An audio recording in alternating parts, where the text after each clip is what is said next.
Coming off an 11-2 season and a win versus Clemson in the Orange Bowl, the 2023 Tennessee Volunteers are out to prove they were no fluke.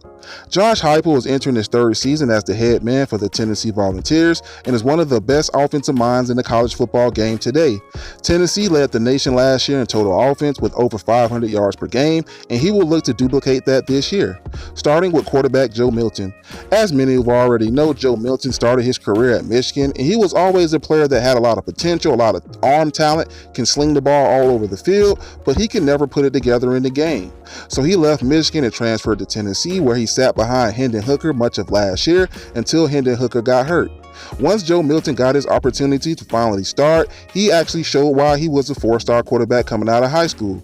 He will go on to finish the year with 971 yards passing and 10 touchdowns, and capping off the season with a great performance versus Clemson in the Orange Bowl.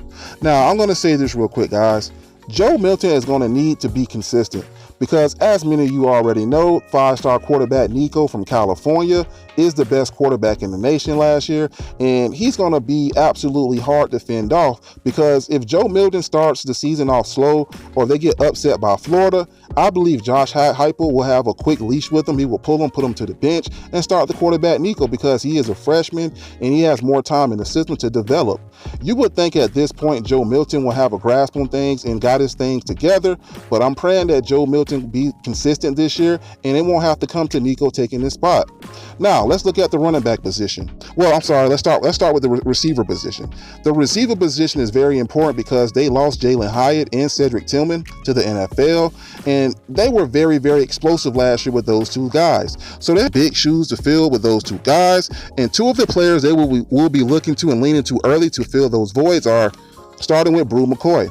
As many of you already know, Bru McCoy is very controversial as well. He committed to Texas, then he went to USC, now he ended up at Tennessee. But there is no doubt Bru McCoy has all the talent and potential in the world to be an NFL player. Last year for Tennessee, he finished with 52 catches, 667 yards, and 9 touchdowns. While he did that, it was a freshman named Squirrel White who had 30 catches for 481 yards and 2 touchdowns. Now, those two players didn't really play much last year because, like I just said, they had Cedric Tillman, they had Jalen Hyatt, and they received most of the reps at the receiver position. But Bru McCoy and Squirrel White did contribute a lot last year. They put up some pretty good numbers playing spot duty, and I look for them to just have a big year this year. This will be their second years in this offense. For Bru, it'll be second year for both of them in this offense, and I'm looking for them to make big strides at the receiver position. Now let's move on to the running back position. Running back Jabari Small finished the year last year with 734 yards and 13 touchdowns. Also, Jalen Wright finished with 875 yards and 10 touchdowns.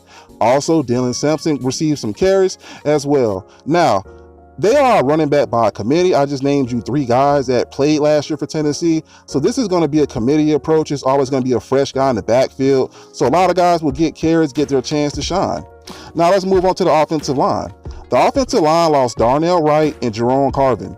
They will look to replace those two, with Miami transfer John Campbell, Texas transfer Andre Carrick, and Tennessee is doing what most teams do nowadays, which is hit the portal to replace your players, because it's not a given that freshmen are going to come in and start and play. So a lot of times they want experienced players, guys that played, guys that sweated, and that got those reps under their belt, and you don't have to coach them and cradle them as much as a freshman. So they went to the transfer portal to address the offensive line, so they should be solid there. Now let's move to the defense. The defense was ranked 127th last year in college football in yards allowed. So that tells me that they need to address multiple positions on the defense, mainly the defensive line. Because if you're giving up that much yards a game, your defense isn't getting pressures, or they aren't stopping the run like they're supposed to. So they need some guys that can generate sacks and everything else. So let's start with the linebacker. Aaron Beasley finished the year with 76 tackles after starting the season slow. Also, the linebacking core added Keenan Pele from BYU. He finished his career there with 190 tackles. Now let's move on to the DBs. Nico Slaughter had a slow start, strong finish. Gabe Lally is a transfer DB from BYU. Tamarian McDonald is the leader of the DBs. He finished the year last year with 55 tackles, 2 interceptions. Now let's move on to the defensive line unit. Tyler Barron had 2.5 sacks, Raymond Harrison had 3 sacks, and Omari Thomas had 2 sacks. And guys, I can't stress this enough.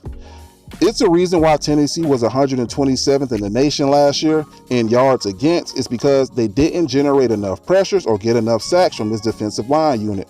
They're definitely going to have to take a big step up if Tennessee want to be successful this season. Now let's move on to the recruiting ranks. The Tennessee Volunteers finished ranked number 10 in the recruiting ranks for the 2023 class. Some of the players from the 2023 class that I expect to play is Nico, 5-star quarterback from California. I know Joe Milton is the starter, guys. I'm not stupid, but I really believe that soon as Joe Milton start playing bad, they're going to have a quick leash for him, right?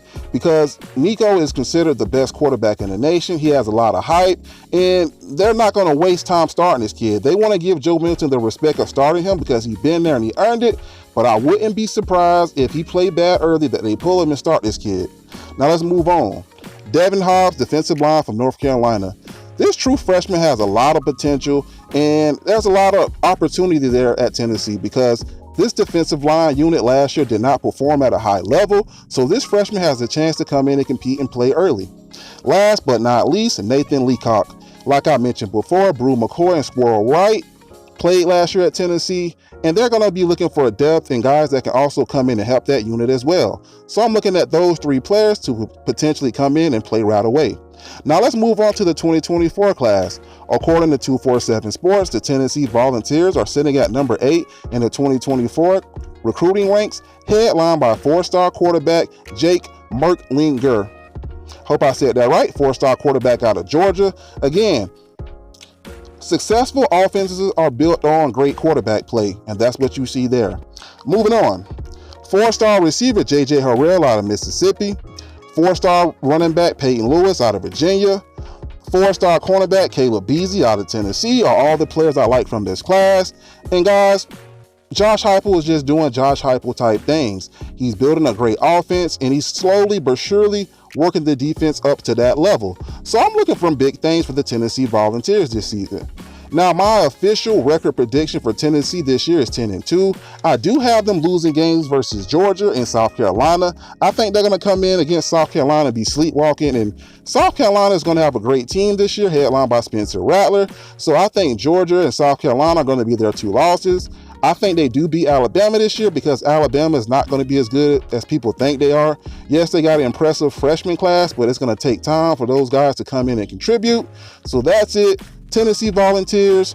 This is your boy Tater Too Real, where we always keep it too what? Too real. Holla.